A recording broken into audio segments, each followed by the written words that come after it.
തദ്ദേശ സ്വയംഭരണ സ്ഥാപനങ്ങളിലേക്കുള്ള തെരഞ്ഞെടുപ്പിന് ഈ തെരഞ്ഞെടുപ്പ് കേരളത്തിന്റെ രാഷ്ട്രീയ രംഗത്ത്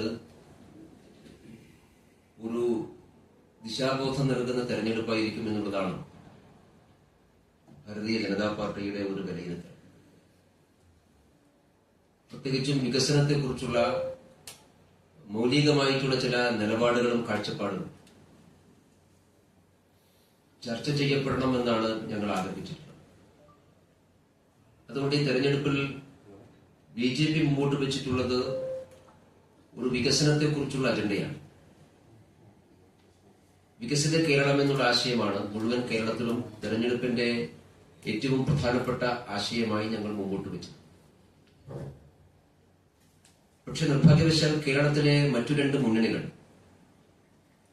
ഈ വികസന അജണ്ടയോട് വലിയ താല്പര്യം പ്രകടിപ്പിക്കുന്നതായി കാണുന്നില്ല. കേരളത്തിന്റെ വികസനത്തെക്കുറിച്ച് ഒരു സംവാദം ഉണ്ടാകണമെന്നാണ് ഞങ്ങൾ ആഗ്രഹിച്ചത്.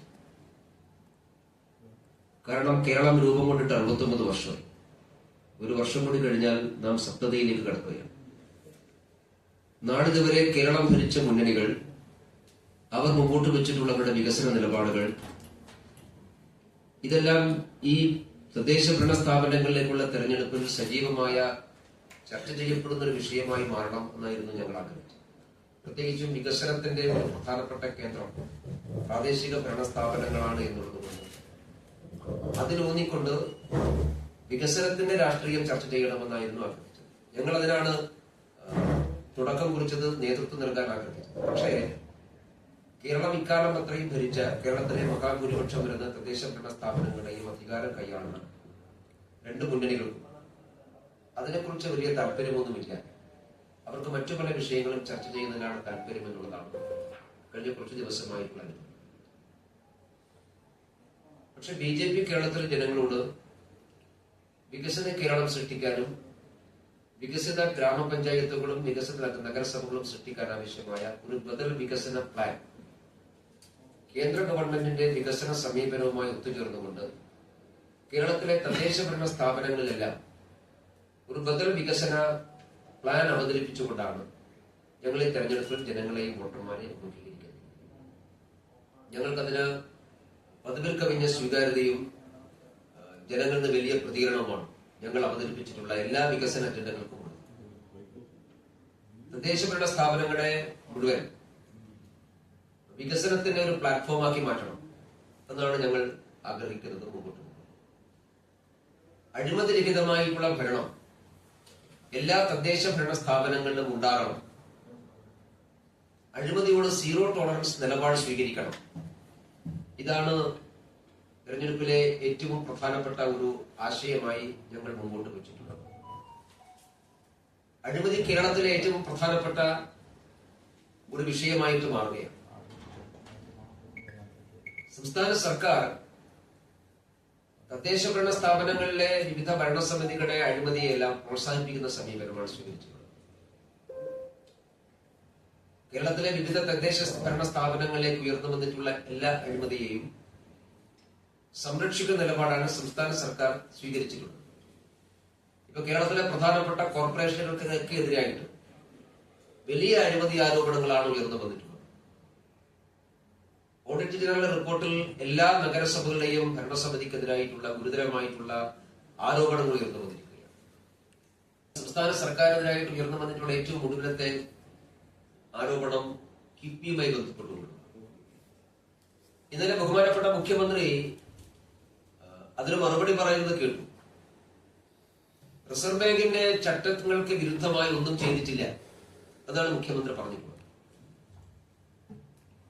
പക്ഷെ റിസർവ് ബാങ്ക് ഉന്നയിച്ചിട്ടുള്ള ഏറ്റവും പ്രധാനപ്പെട്ട ഒരു ചോദ്യത്തിന് ഇതുവരെ സംസ്ഥാന സർക്കാർ മറുപടി നൽകിയിട്ടില്ല. കിഫ്ബി സർക്കാരിന്റെ ഭാഗമാണോ അതോ കിഫ്ബി സർക്കാർ ഇതര ഏജൻസിയാണ്? ആ ചോദ്യത്തിനാണ് ഇപ്പോഴും ഉള്ളത്. ആ ചോദ്യത്തിന് വ്യക്തമായിട്ടുള്ള ഉത്തരം പറയുന്നത് ഇന്നലെ മുഖ്യമന്ത്രി പറഞ്ഞപ്പോ സർക്കാർ ഇതര സാമ്പത്തിക സമാഹരണത്തിന് ഞങ്ങൾ ഉണ്ടാക്കിയ ഒരു പ്ലാറ്റ്ഫോം എന്നാണ് പറഞ്ഞിട്ടുള്ളത്.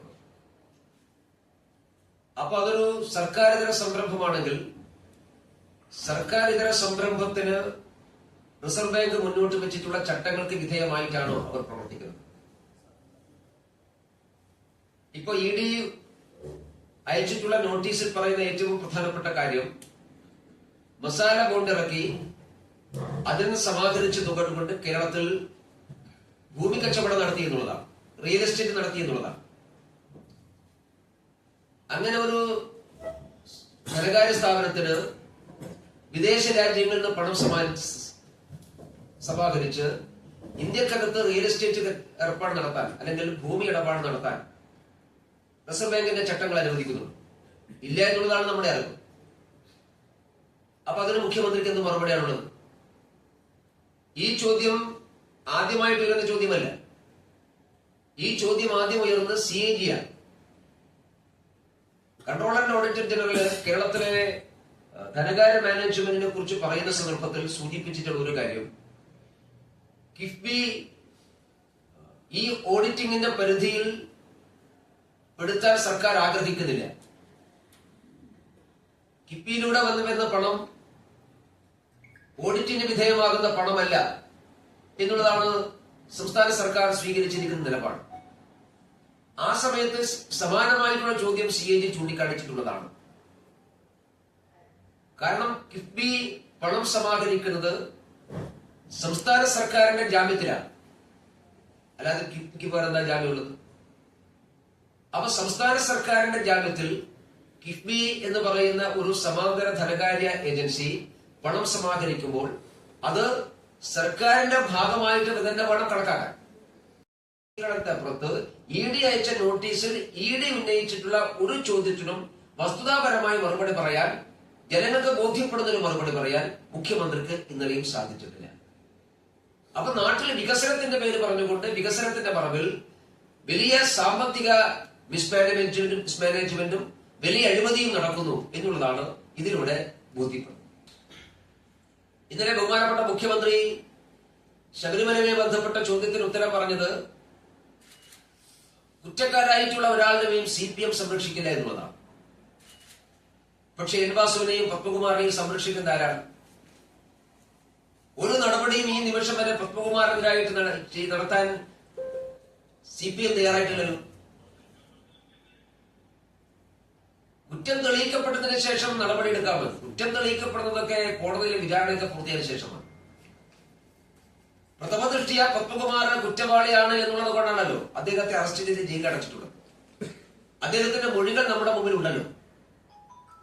കേരളത്തിലെ CPMിലെ പ്രമുഖനായിട്ടുള്ള നേതാവ്, ദേവസ്വം ബോർഡ് പ്രസിഡന്റ് ആയതാണ്. ശബരിമലയിലെ സ്വർണം കൊള്ളയടിച്ചതിന് അറസ്റ്റ് ചെയ്യപ്പെട്ട് ഇത്രയും ദിവസം ജയിലിലായിട്ടും എന്തുകൊണ്ടാണ് പത്മകുമാറിനെതിരായിട്ട് നടപടി സ്വീകരിക്കാൻ CPM തയ്യാറാകുന്നില്ല? ഞാൻ മനസ്സിലാക്കുന്ന പത്മകുമാറിനെ ജയിലിനകത്ത് വെച്ച് CPMും സംസ്ഥാന സർക്കാരും മാനേജ് ചെയ്യുകയാണ്.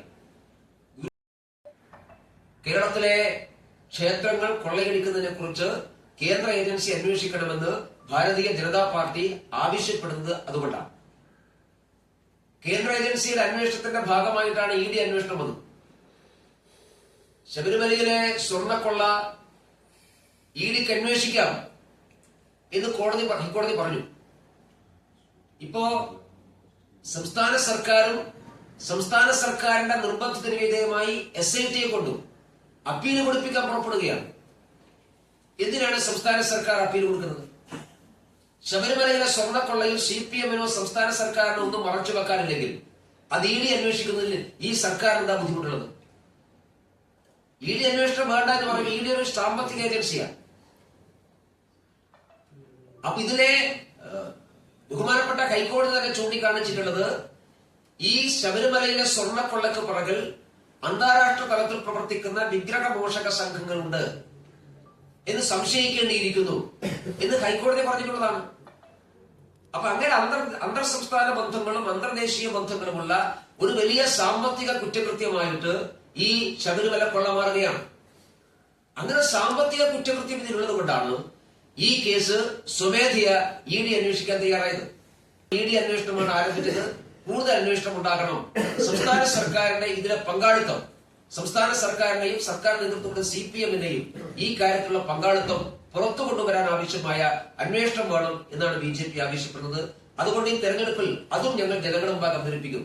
അതുകൊണ്ട് വികസനവും വിശ്വാസവും ജനങ്ങളുടെ അവകാശമാണ് എന്ന ഒരു ക്യാമ്പയിനിംഗ് ആണ് ഈ തെരഞ്ഞെടുപ്പിൽ ഭാരതീയ ജനതാ പാർട്ടി കേരളത്തിലുടനീളം സംഘടിപ്പിച്ചത്. തെരഞ്ഞെടുപ്പ് ക്യാമ്പയിന്റെ ഭാഗമായി വീടുകൾ പോകുമ്പോൾ ഇതിൽ കേന്ദ്ര ഗവൺമെന്റ് ഇടപെടണം എന്നാവശ്യപ്പെട്ടുകൊണ്ടുള്ള ഒപ്പ് സമാഹരണം കൂടി നടത്തുകയാണ്. നടന്നുകൊണ്ടിരിക്കുകയാണ്, ഇപ്പോഴും നടന്നുകൊണ്ടിരിക്കുന്നു. 1 കോടി ഒപ്പുകൾ സമാഹരിച്ചുകൊണ്ട് ഞങ്ങൾ കേന്ദ്ര ഗവൺമെന്റ് സമർപ്പിക്കാൻ വേണ്ടി പോവുകയാണ്. ശബരിമല വിഷയത്തിൽ കേന്ദ്രം ഇടപെടണമെന്ന് ആവശ്യപ്പെട്ടു. അപ്പൊ ഇപ്പോഴും സമരങ്ങൾ ഞങ്ങൾ മാത്രമല്ല. UDF എന്താ ചെയ്തിട്ടുള്ളത്? UDF ആകെ 2 മാർച്ച് നടത്തി അത് വഴിക്ക് വെച്ച് അവസാനിപ്പിച്ചു. അതല്ലേ UDF ചെയ്തിട്ടുള്ളത്? അതുകൊണ്ട് സമരമുഖത്ത് സജീവമായി ഇപ്പോഴും നിലനിൽക്കുന്ന പാർട്ടി BJP ആണ്. ഞങ്ങളാണ് ഏറ്റവും കൂടുതൽ സ്ഥാനാർത്ഥികൾ നിർത്തിയത്. 21,000-ലേറെ സ്ഥാനാർത്ഥികളെ ദേശീയ ജനാധിപത്യ സഖ്യം നിർത്തിയിട്ടുണ്ട്. 19,800 സ്ഥാനാർത്ഥികൾ താമര ചിഹ്നത്തിൽ മത്സരിക്കുന്നുണ്ട്. ഇലക്ഷൻ കമ്മീഷൻ പ്രസിദ്ധീകരിച്ച കണക്ക് നിങ്ങൾ കണ്ടല്ലോ. ഞങ്ങൾ 18,700 സ്ഥലത്ത് സ്ഥാനാർത്ഥികളെ താമര ചിഹ്നം നിർത്തിയപ്പോൾ CPM നിർത്തിയത് കേവലം 14,000. കോൺഗ്രസ് നിർത്തിയത് 15,000. ഏറ്റവും കൂടുതൽ സ്ഥാനാർത്ഥികൾ നിർത്തിയ പാർട്ടി BJP ആണ്. ഞങ്ങളുടെ ചിഹ്നം പക്ഷെ കഴിഞ്ഞ പ്രാവശ്യത്തിന്റെ കണ്ട എത്രയോ കൂടുതലുണ്ട്. കഴിഞ്ഞ പ്രാവശ്യം ഞങ്ങൾക്ക് എല്ലാം കൂടി 17,000 വാർഡിലെ സ്ഥാനാർത്ഥികളായിരുന്നു. ഈ പ്രാവശ്യം 21,000 വാർഡിലെ സ്ഥാനാർത്ഥികൾ. BJP സംസ്ഥാന അധ്യക്ഷൻ രാജീവ് ചന്ദ്രശേഖർ നടത്തിയൊരു പ്രതികരണം, നിയമസഭാ തെരഞ്ഞെടുപ്പിൽ നേമത്ത് മത്സരിക്കും എന്ന് സ്വയം പ്രഖ്യാപിക്കുകയാണ്. BJP അങ്ങനെ ഔദ്യോഗികമായി സ്ഥാനാർത്ഥി നിർണയ ചർച്ചകൾ ആരംഭിച്ചിട്ടുണ്ടോ? എന്തുകൊണ്ടാണ് സംസ്ഥാന അധ്യക്ഷൻ അങ്ങനെ ഒരു സ്വയം പ്രഖ്യാപനം നടത്തിയത്? അല്ല, അദ്ദേഹം കേരള രാഷ്ട്രീയത്തിൽ നിലനിൽക്കുകയാണോ എന്ന ചോദ്യത്തിന് കേരളത്തിൽ തെരഞ്ഞെടുപ്പ് രാഷ്ട്രീയത്തിൽ അദ്ദേഹം ഉണ്ടാകും. വേണമെങ്കിൽ നിയമത്ത് മത്സരിക്കാം എന്ന് അദ്ദേഹം പറഞ്ഞിട്ടുള്ളതാണ്. സംസ്ഥാന പ്രസിഡന്റാണല്ലോ, അദ്ദേഹം വെറുതെ പറയുകയാണ്. ഞങ്ങളേതായാലും ചർച്ച നടന്നില്ല. BJP ഒരു കോർ കമ്മിറ്റി ഉണ്ട്. ആ കോർ കമ്മിറ്റിയൊക്കെ ചേർന്ന ശേഷം മാത്രമേ ഒരു സ്ഥാനാർത്ഥി പ്രഖ്യാപനം നടത്തുന്നത്. സംസ്ഥാന പ്രസിഡന്റ് നേരിട്ട് അങ്ങനെ പ്രഖ്യാപനം പറഞ്ഞത് വേണമെങ്കിൽ ഞാൻ നിയമസഭാ തെരഞ്ഞെടുപ്പിൽ മത്സരിക്കാം, ഒരു മണ്ഡലത്തിന്റെ പേര് പറയണമെങ്കിൽ അതും പറയാം എന്ന് പറഞ്ഞുകൊണ്ടാണ് നിയമം എന്ന് പറഞ്ഞത്. സംസ്ഥാന പ്രസിഡന്റ് പറഞ്ഞാൽ അതാണ് തീരുമാനം. കേന്ദ്ര പാർലമെന്റ് ബോർഡ് തീരുമാനിച്ചിട്ടുണ്ടാവും. കേന്ദ്ര പാർലമെന്റ് ബോർഡ് പറഞ്ഞിട്ടുണ്ടാവും. ഞങ്ങളത് കേന്ദ്ര പാർലമെന്റ് ബോർഡ് പറഞ്ഞിട്ടുണ്ടാവില്ല. അത് പറയുന്നല്ലോ. അത് നിങ്ങളോട് വിശദമായി പറയേണ്ട സമയത്ത് പറയാം. ഈ BJPക്കകത്ത് രാജീവ് ചന്ദ്രശേഖരും കുറച്ച് ആളുകളും കൂടിയുള്ളൊരു വിഭാഗം കാര്യങ്ങൾ തീരുമാനിക്കുന്നത് ഒരു ആക്ഷേപം കഴിഞ്ഞ ഇങ്ങനെ വെറുതെ വെക്കുന്നുണ്ട്. അപ്പൊ അതിന്റെ ഭാഗമാണ് ഇത്. രാജീവ് ചന്ദ്രശേഖരൻ കുറച്ച് ആളുകളല്ലേ BJP തീരുമാനിക്കുക. അദ്ദേഹമാണ് പ്രസിഡന്റ്. അദ്ദേഹത്തിന്റെ ഭാരവാഹികളെ കൂടി തീരുമാനിക്കും. BJPക്കകത്ത് കാര്യങ്ങൾ തീരുമാനിക്കുന്നത് സംസ്ഥാന കോർ ഗ്രൂപ്പാണ്. BJPയുടെ രാഷ്ട്രീയമായിട്ടുള്ള കാര്യങ്ങൾ തീരുമാനിക്കുന്നത് സംസ്ഥാന കോർ ഗ്രൂപ്പാണ്. ആ കോർ ഗ്രൂപ്പ് വിശദമായി ചർച്ച ചെയ്തിട്ട് മാത്രമേ എല്ലാ കാര്യങ്ങളും തീരുമാനിക്കൂ. എല്ലാ കാര്യവും ഇത് ചർച്ച ചെയ്തിട്ടില്ല. BJP കോർ കമ്മിറ്റി എന്ത് ചർച്ച ചെയ്തു എന്ന് ഞാനിങ്ങനെ നിങ്ങളോട് പറയാം. അല്പം പറഞ്ഞത് ചർച്ച ചെയ്തിട്ടില്ല. അല്ല, BJP കോർ കമ്മിറ്റി ചർച്ച ചെയ്ത് ഞാൻ രണ്ടാമത് പറഞ്ഞു കേട്ടില്ല. നിങ്ങളോട്